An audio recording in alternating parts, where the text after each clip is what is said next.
بسم اللہ الرحمن الرحیم۔ ایک 200 سال کی عمر میں بوڑھے نے 3 بیٹے پیدا کیے۔ بابا جی بولے مرنے سے پہلے میں اپنا یہ ٹوٹکا سب کو بتاؤں گا جو بے اولاد ہیں۔ رات سے پردہ اٹھایا اور رونگٹے کھڑے ہو گئے۔ میرے سامنے میرے والدین کی میتیں پڑی تھی اور میں ہکا بکا بیٹھی ان کے چہرے دیکھ رہی تھی۔ کیا سکون تھا ان کے چہروں پر، ایسا لگتا ہی نہیں تھا کہ جیسے انہیں میری تنہا جانے کا کوئی ملال ہو۔ محلے والوں کو جب میرے والدین کے انتقال کا پتہ چلا تو ایک کوہرام برپا ہو گیا۔ ہر آنکھ اشکبار تھی۔ لوگ مجھ سے لپٹ کر رو رہے تھے اور مجھ سے کہہ رہے تھے کہ بیٹی تم بھی رو لو، تمہارا بڑا نقصان ہو گیا ہے، اس کی بھرپائی ممکن نہیں ہے۔ اب تمہارے سامنے ایک عمر پڑی ہے، جبکہ میری آنکھ تو ایسی بے شرم تھی کہ ایک آنسو بھی نہ ٹپکاتی تھی۔ میں تو ایسے صدمے میں گری ہوئی تھی کہ کچھ بھی سوچنے سمجھنے سے قاصر تھی۔ میں امی ابو کے سرہانے بیٹھی ہوئی تھی۔ بڑی دیر تو یوں ہی گزر گئی، میں نے شکوہ ہی کر ڈالا تھا۔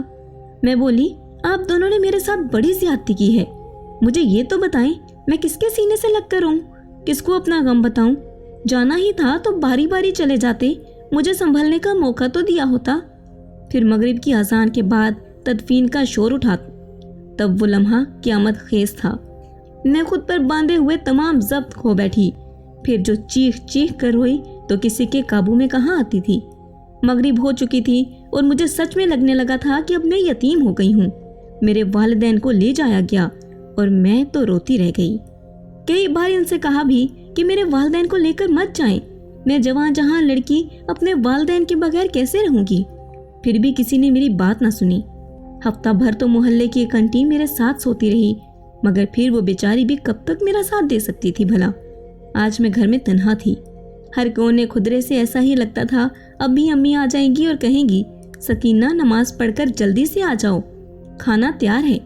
ابو میرے پاس آئیں گے اور امی سے چوری چوری مجھے دہی بڑے کا شوپر تھما کر کہیں گے یہ روٹی کے بعد کھانا، نہیں تو تمہاری امی مجھے چھوڑیں گی نہیں۔ میں پرانی یادیں یاد کر کے ہنستی تھی۔ مجھے بڑے لاڈوں سے پالا گیا تھا، میں تو اپنے والدین کی اکلوتی اولاد تھی۔ وہ تو میری نظروں سے جہاں دیکھتے تھے میں کبھی ان سے اتنے عرصے کے لیے جدا نہیں ہوئی تھی۔ اب تو ایسا لگتا تھا جیسے میں ایک چھوٹی سی بچی ہوں اور ایک میلے میں اپنے والدین سے بچھڑ گئی ہوں۔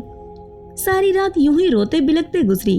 صبح کسی کو میرا خیال بھی نہ تھا کہ سکینہ گھر میں اکیلی ہے، جا کے اس کا حال چال ہی معلوم کرائیں۔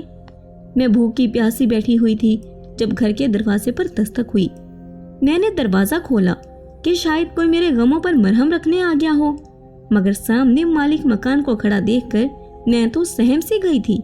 ہمارا مالک مکان بہت کرخت انسان تھا۔ کبھی کبھار جب ابو کرایہ دینے میں تاخیر کر دیتے تو وہ آ کر خوب ہنگامہ کیا کرتا تھا۔ حالانکہ وہ ایک بوڑھا شخص تھا، اپنے سفید بالوں اور دبلے پتلے بدن کا خیال کیے بنا جب وہ تیز تیز بولتا چلا جاتا تو پھر اسے کھانسی کے دورے پڑنے لگتے تھے، اور اب وہ میرے سامنے کھڑا تھا۔ میں بولی چچا امی ابو چلے گئے۔ اس نے سر ہلا دیا۔ میں نے پیار لینے کے لیے سر آگے کیا تو اس نے اپنا ہاتھ بھی آگے نہیں بڑھایا۔ مجھے یاد ہے جب میرے والدین زندہ تھے تب وہ میرے سر پر ہاتھ پھیر کر پیار دیا کرتے تھے۔ کیا سچ میں سب کچھ اتنی جلدی بدل جاتا ہے؟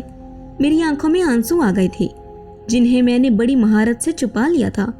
وہ کہنے لگا میں دوسرے شہر گیا ہوا تھا، تمہارے والدین کی موت کا علم نہیں ہوا، آج ہی واپس آیا ہوں تو مجھے یہ بری خبر سننے کو ملی ہے۔ میرا دل بہت غمزدہ ہے، بتاؤ کیا ہوا تھا انہیں؟ دونوں ایک ساتھ کیسے چل بسے؟ تم پر تو غم کا پہاڑ ٹوٹ پڑا۔ میں ایک دم سے پھوٹ پھوٹ کر رونے لگی۔ میں بولی چچا امی کو کچھ دنوں سے کھانسی تھی، ابو نے کئی بار امی سے کہا کہ پڑوسن کے ساتھ جا کر دوا لے آؤ، مگر امی بار بار ٹال دیتی۔ اس دن ابو نے کام سے چھٹی کی اور اب بولے کہ چلو آج میں تمہیں ڈاکٹر کے پاس لے چلتا ہوں۔ امی نے بہت بار ٹالنے کی کوشش کی مگر ابو نے ان کی ایک نہ سنی۔ وہ امی کو اپنے ساتھ زبردستی لے گئے۔ راستے میں ان کا ایکسیڈنٹ ہو گیا اور وہ دونوں مجھے چھوڑ کر چلے گئے۔ مالک مکان بولا بہت افسوس ہوا۔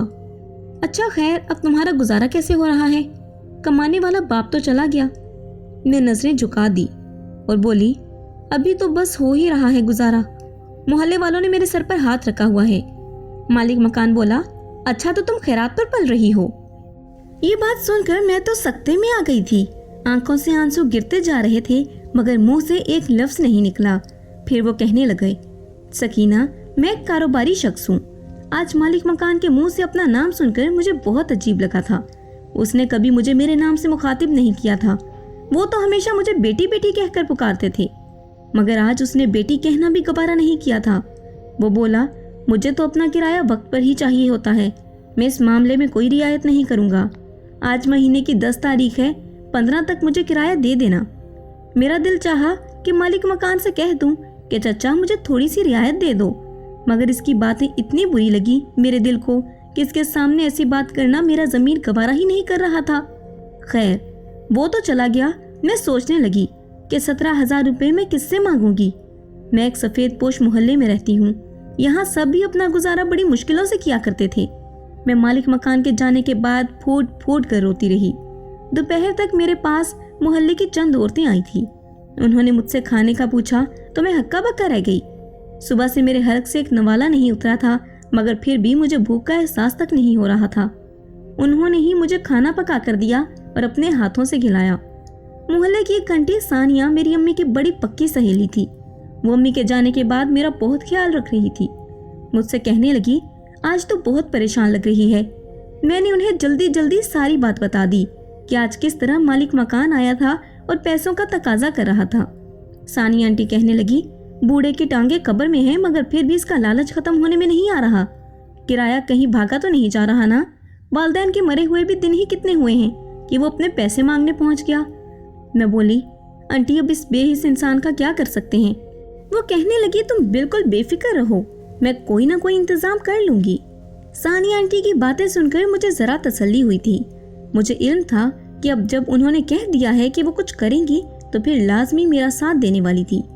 यूं ही कुछ दिन गुजर गए थे। कल 15 तारीख थी। अब मुझे फिक्र होने लगी थी कि मैं क्या करूं। मैंने सोचा कि मैं सुबह सानिया आंटी के पास जाऊंगी और इनसे पूछूंगी कि पैसों का इंतजाम हुआ या नहीं। सारी रात दुआएं करते करते गुजर गई। सुबह मैंने अपने लिए नाश्ता पकाया और बड़ी सी चादर सर पर लेकर घर से निकल गई। सानिया आंटी का घर हमारे घर के नजदीक ही था। मैंने उनके दरवाजे पर दस्तक दी तो इनकी बेटी निकली। वो 12 बरस की थी। मैं बोली, तुम्हारी मम्मा कहाँ है? वो मेरी बात सुनकर बड़ी गमज़दा हो गई। कहने लगी, वो तो अपने गांव गई हैं। कल रात उनके भाई का इंतकाल हो गया। बाजी, अम्मी बहुत रो रही थी। मैंने उसके सर पर प्यार दिया और बोली, अगर तुम्हारा दिल घबराए तो मेरे पास आ जाना। उसने सर हिला दिया और मैं खाली हाथ घर वापस आ गई। मुझे सानिया आंटी के लिए बहुत ज्यादा अफसोस हो रहा था, क्योंकि उनका एक ही भाई था। वो अक्सर मुझसे उसकी बातें किया करती थी। 1 साल पहले ही उनकी शादी हुई थी और अब उनकी बेटी 3 माह की थी। सानिया आंटी बड़ी मेहनत से इस बच्ची की फ्रॉक सिलाई किया करती थी। एक दिन वो मुझे बता रही थी कि मेरे भाई ने मेरे घर आना है तो मैं चाहती हूँ कि पूरे 12 लिबास इसको दूँ। उफ, ये जिंदगी कितनी बेएतबार चीज़ है। किस तरह अपने से इंसान बिछड़ जाता है और इंसान कुछ करने के काबिल भी नहीं होता। मैं इसी सोच में गुम बैठी थी कि दरवाजे पर दस्तक हुई। मैंने सोचा कि शायद सानिया आंटी की बेटी आई हो। मैंने उठकर दरवाज़ा खोल दिया। सामने मालिक मकान को खड़ा देखकर मेरी तो सिट्टी ही गुम हो गई। वो बोला, किराया ला दो। मैं बड़ी शर्मिंदा सी हो गई। मैं बोली, अभी इंतज़ाम नहीं हो सका, कुछ दिनों में इंतज़ाम कर दूंगी। मेरी बात सुनकर वो घर में दाखिल हो गया और बड़े सुकून से चारपाई पर बैठ गया। मैं फिर बोला, सकीना, मेरी बात गौर से सुनना। तुम एक गरीब मोहल्ले में रहती हो। तुम्हारे आसपास के लोग भी इतनी अमीर नहीं हैं कि तुम्हारी मदद कर सकें। ये जो तुम्हारी रोटी पूरी कर रहे हैं ना, ये भी ज्यादा दिन तक नहीं कर पाएंगे। बेहतर है तुम किसी खाते पीते अच्छे इंसान को देखकर शादी कर लो। तुम जवान हो, हसीन भी हो। इसका अंदाज एकदम से बदल गया था और चेहरे पर बड़ी अजीब सी मुस्कुराहट फैल गई थी। कहने लगा, तुमसे तो शादी करने के लिए कोई भी मान जाएगा। मैं इसकी बातें सुनकर अफसुर्दा हो गई। मैं बोली, चाचा, इतनी जल्दी? अभी मेरी बात मुकम्मल भी नहीं हो पाई थी कि अचानक से मालिक मकान ने मुझे टोक दिया। वो बोला, खबरदार, मुझे चाचा मत कहा करो, मैं तुम्हारा चाचा नहीं हूँ। मैं चुप कर गई थी। फिर वो उठकर चला गया। मैं इतनी भी बच्ची नहीं थी कि मालिक मकान की बातों में छुपे हुए राज को ना समझ सकती। मेरा दिल बहुत ज्यादा घबराने लगा था। काश इस वक्त सानिया आंटी यहाँ होती तो खुद ही मालिक मकान को सीधा कर लेती। खैर, अब आए दिन मालिक मकान मेरे दरवाजे पर खड़ा होता और मुझसे पैसों का तकाजा कर रहा होता। मैं सहम जाती और फिर वो चला जाता। आज भी ऐसा ही हुआ था। उसने पैसों का तकाजा किया तो मैं रोने लगी। वो घर में दाखिल हो गया और उसने मेरे दोनों हाथ पकड़ लिए और बोला, अगर तुम किराया नहीं दे सकती तो मैं तुम्हें अपने घर से निकाल दूंगा। फिर सोचो तुम कहाँ जाओगी। हर गली हर कोने में गेट बैठे हैं जो तुम्हारे मांस नोचने के लिए बिल्कुल तैयार होंगे। तुम बताओ फिर क्या करोगी? कभी किसी के हाथ का खिलौना बनोगी तो कभी किसी के हाथ का। इससे तो अच्छा है ना कि तुम शादी कर लो। मैं फट पड़ी थी। मैं बोली, किससे करूं मैं शादी? कहाँ से ढूंढूं अपने लिए दूल्हा? रिश्ते तो वालदैन ढूंढा करते हैं ना। मेरे वालदैन तो चल बसे, मैं क्या करूं मुझे बताएं। चचा तुम मेरे बुजुर्ग हो, तुम मेरे लिए रिश्ता ढूंढो। मेरी बात सुनकर मालिक मकान ने नाक से मक्खी उड़ाई। वो कहने लगा, मुझसे शादी कर लो, बहुत खुश रखूंगा तुम्हें। मैं तो उसकी बात सुनकर ही दंग रह गई थी। मैं बोली, ये क्या कह रहे हो चचा? वो कहने लगा, सकीना मैं 4 घरों का मालिक हूँ, 2 तुम्हारे नाम कर दूंगा। बताओ ये रिश्ता मंजूर है? मैं चुपचाप इसकी शक्ल देखती रह गई। इंसान कितना बेहिस होता है ना। फिर मालिक मकान चला गया, मगर इसने अपनी बात इतनी बार दोहराई और वो इतनी बार मेरे दरवाजे पर आया कि मुझे लगा कि अब मेरी निजात इस बुरे शख्स से शादी ही है। मैंने आखिरकार मान ही ली थी। वो तो शायद मेरी तरफ से इस बात का मुंतजिर था कि मैं कब हाँ कहूँ और वो मेरे साथ निकाह कर ले। मालिक मकान इसी वक्त घर से निकला और 4 गवाह और मौलवी साहिब को अपने साथ ले आया। मौलवी साहिब ने मेरा निकाह पढ़ा दिया और मजबूरी के तहत मैं इस बूढ़े की दुल्हन बन गई, जो मेरे बाप से भी 10-15 बरस बड़ा होगा। मोहल्ले वालों को जब इस बात का पता चला तो सब ने बहुत अफसोस किया और मुझसे कहा कि तुम्हारी अकल घास चरने गई थी क्या, जो तुमने इस बूढ़े से शादी कर ली? तुम जवान हो, हसीन हो, तुम्हारे लिए रिश्ते की कमी थोड़ी थी। तब मैं फट पड़ी और फूट फूट कर रोने लगी। मैं मोहल्ले वालों से सवाल करने लगी कि आप मुझे बताएं, जब ये मालिक मकान एक जवान लड़की के घर रोज रोज आता है तो क्या आप सोए हुए थे? क्या कभी किसी ने इसे रोककर ये नहीं पूछा कि तुम यहाँ क्यों आए हो? और जो मुझसे कह रहे हैं कि मेरे लिए रिश्तों की कमी नहीं है, तो वो मुझे बताएं कि मेरे रिश्ते कहाँ से लाती? क्या मैं खुद घर घर जाकर अपने लिए रिश्ता ढूंढती? किसी ने मेरे सर पर हाथ रखना भी गवारा नहीं किया। सबको इस बात का इल्म था कि वो गलती पर है, इसीलिए वो सबको सांप सूंघ गया और मैं एक बूढ़े के साथ रुखसत होकर इसके घर चली गई, जिसके मुतालिक मुझे बस इतना मालूम था कि इसका नाम नासिर था और वो एक मालिक मकान था। खैर, ब्याह कर मैं इसके घर चली गई तो मुझे ये देखकर हैरत नहीं हुई कि इसका घर बहुत ज्यादा खूबसूरत था। नासिर ने मुझे बताया कि वो इस घर में अकेला रहता है। इसके वालिदैन इंतकाल कर चुके हैं। इसने 3 शादियां की, मगर तीनों बीवियां तलाक लेकर चली गईं, इसीलिए वो बाप भी न बन पाया। नासिर कहने लगा, तुमसे शादी भी इसीलिए की ताकि मेरी औलाद पैदा हो सके। मैंने इसकी बात सुनकर अपनी हंसी बड़ी मुश्किल से रोकी।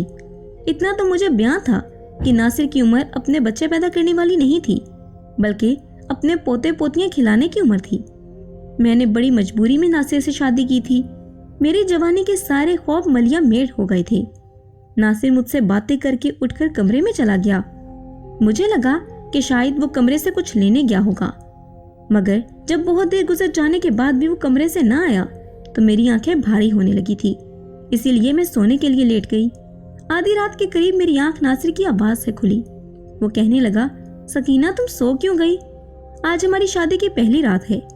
आज तो हमने एक दूसरे से बहुत सी बातें भी करनी है। मैं बड़ी मजबूरी में उठकर बैठ गई थी। खैर, अब नासिर का ये मशगला था।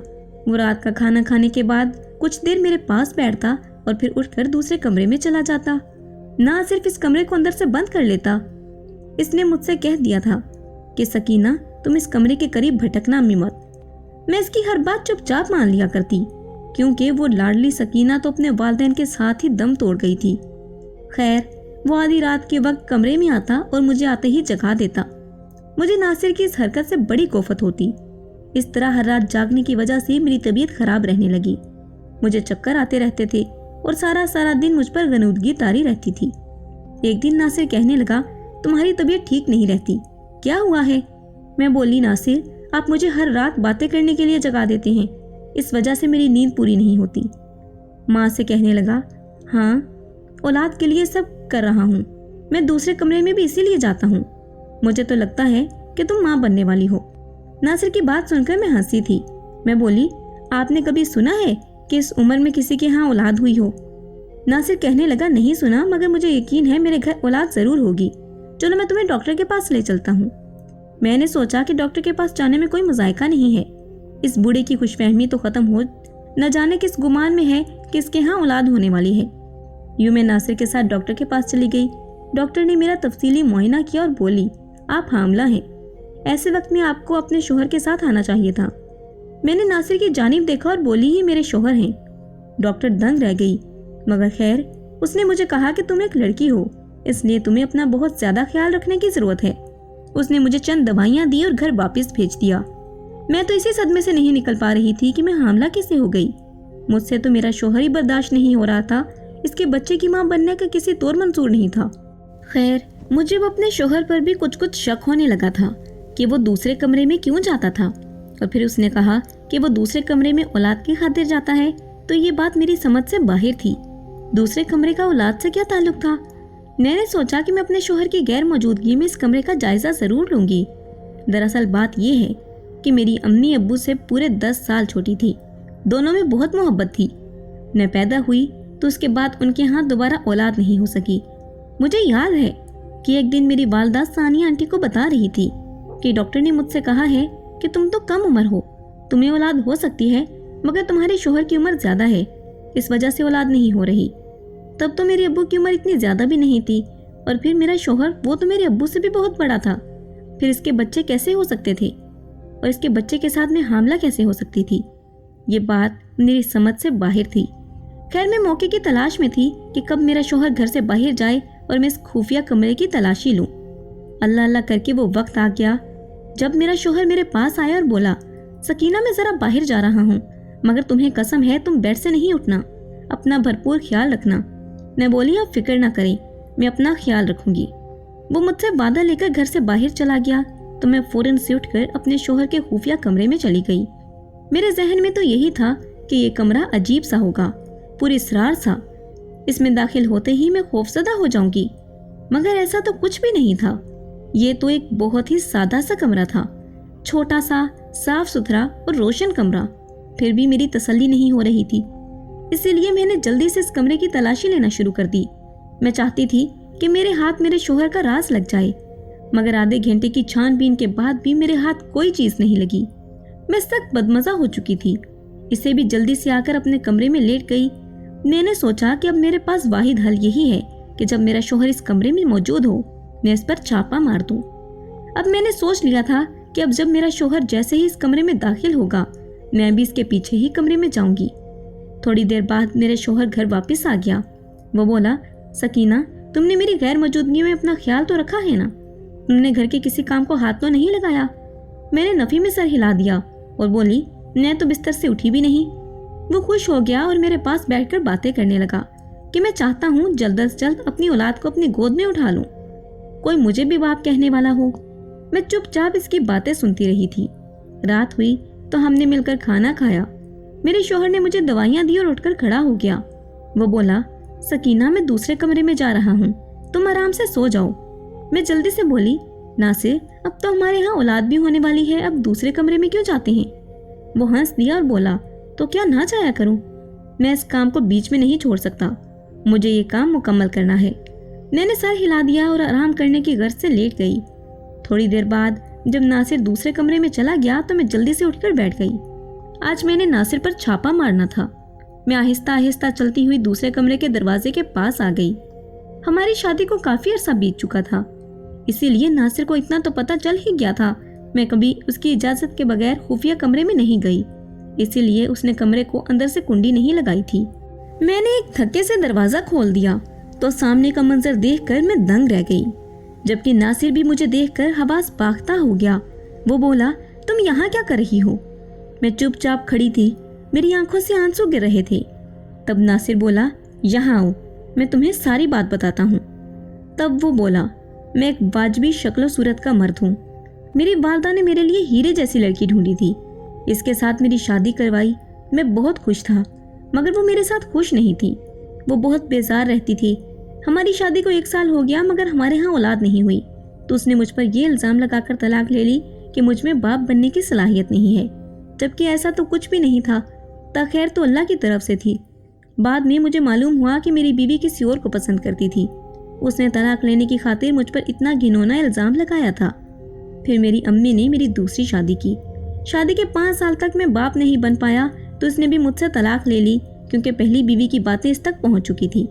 वो समझी कि शायद मेरी पहली बीवी के इल्ज़ामात दुरुस्त थे। फिर तीसरी शादी हुई।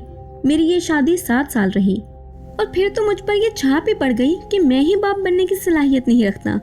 अम्मी मेरा ये गम दिल से लगाकर गुजर गईं। इसके बाद मैंने कभी शादी के मुतालिक नहीं सोचा था, मगर मेरी बीवियों के इल्ज़ामात ने मुझे अंदर से बहुत ज़ख्मी कर दिया था और तब मैंने अल्लाह से लू लगा ली। फिर सारी बात मेरी समझ में आई कि हर चीज़ का मालिक तो अल्लाह है ना, अल्लाह ही से तलब करनी चाहिए। और फिर सकीना, तुम्हारे वालिदैन का इंतकाल हो गया। मुझे तुम्हारी हालत देखकर बहुत तरस आता था, मगर मैं जानबूझकर किराए के मामले में सख्ती कर रहा था ताकि मजबूरन तुम मुझसे शादी कर लो। मैं दुनिया की असलियत को बहुत अच्छे तरीके से जानता हूँ। तुम बहुत प्यारी हो, कोई भी तुम्हें अपने प्यार के जाल में फंसा कर धोखा दे सकता था और बदनाम भी कर सकता था। तुमने मुझसे शादी कर ली तो मैंने सोचा कि अल्लाह के कलाम में बड़ी बरकत है, इसीलिए मैं औलाद की खातिर सूरह रहमान पढ़ना शुरू कर दी। मेरी नज़र कमज़ोर है, इसलिए एक एक लफ्ज़ पढ़ने में मुझे बहुत देर लग जाती थी और जब मैं सूरह रहमान पढ़ लेता तो फिर पानी पर दम करके वो पी लेता और अपने कमरे में आ जाता। मुझे अल्लाह से इतनी उम्मीद थी जितनी इस बात की हर इंसान को उम्मीद होती है कि रात के बाद सूरज तलू होगा, और अल्लाह ने मेरी उम्मीद टूटने ना दी। देखो, तुम उम्मीद से हो गई ना। सकीना, तुम्हारे वालिदैन के गुजर जाने के बाद मैंने तुम्हारे साथ सख्ती रवा रखी थी, तुम इसके लिए मुझे माफ़ कर दो। मैं तुम्हें ज़माने की खराबी से बचाना चाहता था। तुम्हारा बाप बहुत अच्छा इंसान था, इसीलिए मैंने तुम्हें अपनी इज्जत बना लिया। मैं बस अपने बूढ़े शोहर को देखती रह गई। मुझे आज उससे ना तो नफरत महसूस हो रही थी और ना ही कोफत हो रही थी, बल्कि मेरा दिल तो उसके लिए तासमान झुक रहा था। अल्लाह ने उसे इस उम्र में औलाद देकर एक मुआवजा किया था। हर और मुआवजे रोज़ रोज़ नहीं होते, ना ही आम इंसान के लिए होते हैं। मुआवजे के लिए पुख्ता ईमान होना बहुत ज़रूरी है। इस दिन मैंने महसूस किया कि मेरे दिल से अपने शोहर के लिए सारी कदूरत ख़त्म हो गई। इसमें वैसे भी कोई बुराई नहीं थी, सिवाय इसके कि वो उम्र में मुझसे बड़ा था। मेरे दिल में नासिर के लिए नरम गोशा पैदा करना भी कोई मामूली बात नहीं थी। मुझे तो लगता है कि ये भी सूरह रहमान का ही मुआवजा था। मैंने सुना है कि सूरह रहमान ऐसी सूरत है जिससे कैंसर के मरीजों को भी शिफा मिलती है। अल्लाह ने 9 माह बाद मुझे एक सेहतमंद बेटे से नवाजा और मैं बहुत खुश रहने लगी। अपनी ज़िंदगी अच्छी लगने लगी। नासिर भी बहुत खुश रहता था, वो तो बच्चे को गोद से ही नहीं उतारता था। नासिर की वजह से मैं भी अल्लाह के बहुत नज़दीक हो गई। अल्लाह की रज़ा की खातिर मैंने नासिर को दिल से कबूल कर लिया था और फिर अल्लाह ने मुझे वक्त गुजरने के साथ साथ 2 बेटे और अता कर दिए। मेरा आंगन बच्चों की कलकारियों से गूंजता रहता। मेरे बच्चे इधर उधर भाग दौड़ करते तो नासिर सिर्फ इनकी खुशी से देखता रहता। मेरे पास अल्लाह का दिया हुआ सब कुछ है। सबसे बढ़कर मेरे दिल को बहुत सुकून है और मैं इसकी अता में राज़ी हो गई हूँ। मैं जब से अल्लाह की अता में राज़ी हुई हूँ, मेरी ज़िंदगी में सुकून आ गया है। वैसे सोचा जाए तो इंसान का इस दुनिया से लेना देना भी क्या है।